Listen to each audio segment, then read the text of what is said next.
First, Donald Trump has become the first former president to be captured in a mugshot. Trump was booked at an Atlanta jail after being indicted on charges.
Now, as we draw closer to the end all and all hell breaking loose, what the scriptures call the Great Tribulation, the masses are going to become more and more delusional.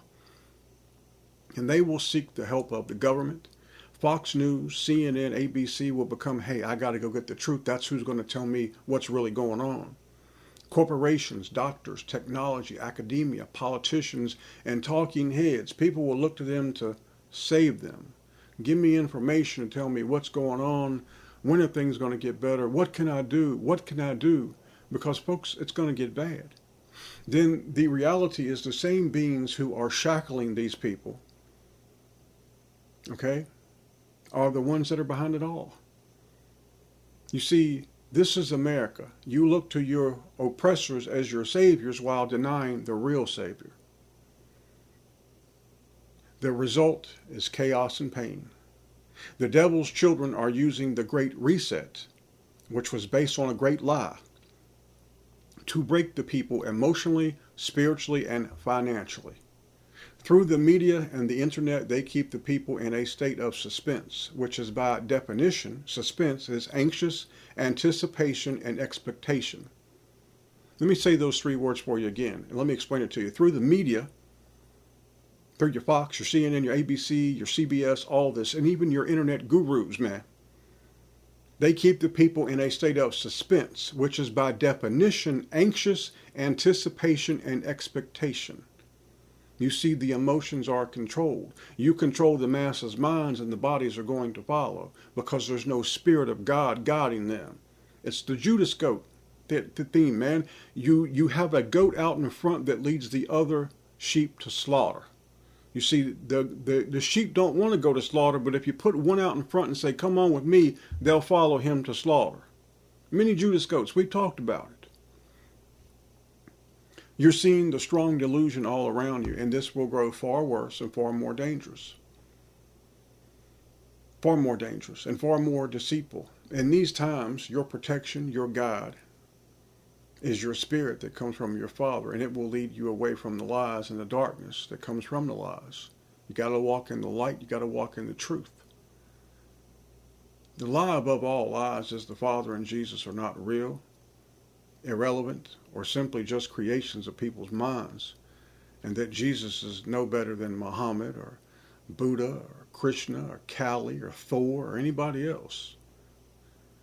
People say the Bible's not true, it's corrupt, it's been rewritten, it's all the nonsense. Jesus is ridiculed and mocked nonstop on the internet, yet these same folks here pretty soon are not going to be able to feed themselves.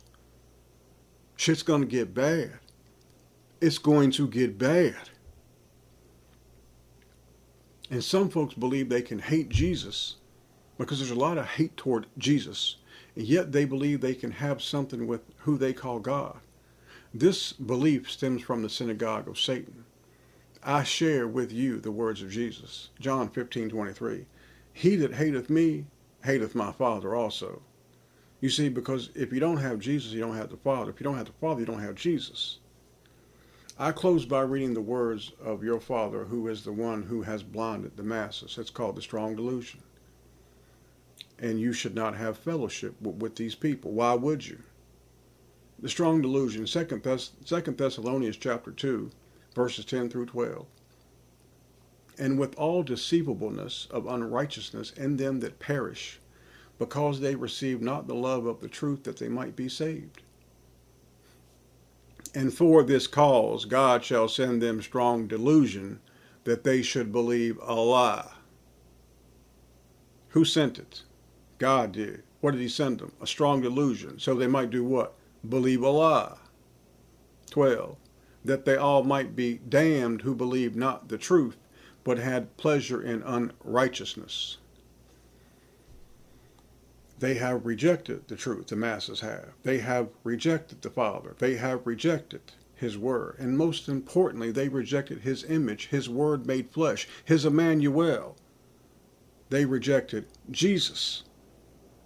They rejected Jesus being butchered at Calvary. They rejected all. Like I said, pretty soon they won't be able to feed themselves. But they will hate now. But they will pay soon. They're already starting to feel it, but they're too naive to even understand what's happening. Your Father is incredibly kind and merciful, loving and generous to those who seek him with a true heart. Your Father is a mighty one. Your Father can do anything he wants, anytime he wants. There's no limitations on what Almighty Father Jehovah can do. Jesus will be the best friend you've ever had. He'll not leave you or forsake you. When every other person in this world leaves you and turns on you, Jesus Christ will stay right with you. And as we get into this, we must keep our eyes on him and let our ears hear the truth. And how do we do that? Not with your flesh, with your spirit. Your Father, your Almighty Father, the one true God, Jehovah, is invisible to the eye. It is only with the Spirit that you can see God. And when you start to see your Father through Spirit, he will start to reveal things to you, the truth. The truth. And he will help you. He will plant you. He will provide for you. He will put you where he wants you to see that it's going to be okay for you. When we love him, pray and believe, your Father will love you and help you. Your Father said he will do it, and your Father has never lied. He can't. All of us have lied, and sometimes in our lives we've lied a lot. Man, your Father and Jesus Christ do not lie.